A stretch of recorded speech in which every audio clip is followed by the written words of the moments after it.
activity in 10 years. I want to bring in Andy Puzder. He is the former CKE restaurant CEO, also author of Capitalist Comeback, the Trump Boom and the Left's Plot to Stop It. Andy, first I've got to get your thoughts. Manufacturing still in contraction, but at a much slower pace. I think the market's reaction underscores or really defies this notion that we keep hearing that we should root for bad news to assuage the Fed. There's some things, obviously, there's some fragility in this economy. Yeah, there's a lot of, well, I think one of your earlier guests referred to that the psychology in the markets is bad. I think they're overreacting to things that are negative and they're underreacting to things that are positive. Look, this was the manufacturing grew. It was a big drop in December, but I just read the release. It grew for the 116th month in a row. So it's not like the world's coming to an end. That things have slowed down a little bit with respect to manufacturing, but they could be up again next month. So I think, I think people are just overreacting to the bad and underreacting to the good. I think that point you make is really something the viewers at home should understand. I agree that every bit of quote unquote good news is mitigated immediately, where anything that might be negative or disappointing is magnified immediately. But this market reaction is stark. I do want to switch gears a little bit because your specialty chain restaurants, you know, sales, foot traffic, 2018, they both were down. And a lot of folks are saying this year doesn't look much better. What are your thoughts? Well, I think there's a lot of competition now from grocery stores. Grocery store sales are up and people are eating at home. So that's something that people that are running restaurants need to keep in mind.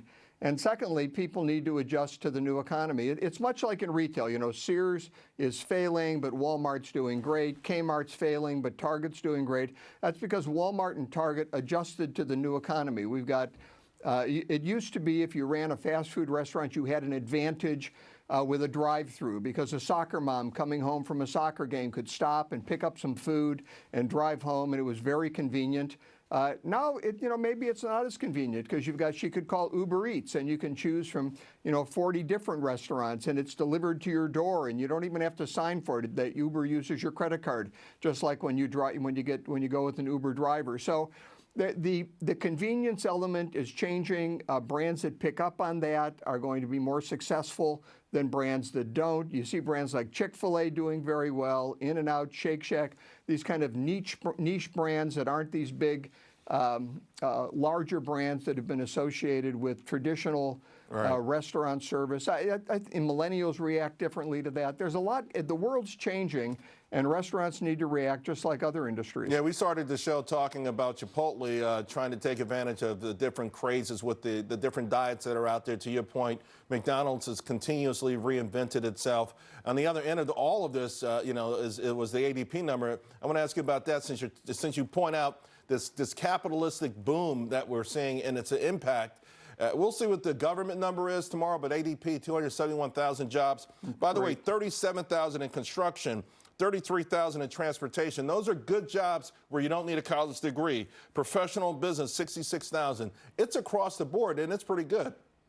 Well, transportation and construction are particularly relevant because if the economy's growing, that's where you're going to see the jobs. You're going to see it in people building, and you're going to see it in people delivering goods. So we're seeing continued economic growth. And I would also point out that consumer spending was the best it's been since 2006, this last holiday season. And consumer spending drives 2/3 of our GDP growth. So the economy is doing very, very well. And it kind of takes me back to our original point about the psychology of the markets. I don't know why the markets are so overreacting to the negative news that comes out. The economy is booming. People are doing very well. Wages are up. More people are working. We have 7 million job openings. People are taking home more of what they earn because of the tax cuts. There's really nothing on the horizon that would indicate that we're heading into a recession or even much of a slowdown. I think we're going to see continued accelerated growth coming this next year, despite what you're hearing in the news media. I think a lot of it's political. A lot of it's because there's a party out there for whom a good economy is not good news.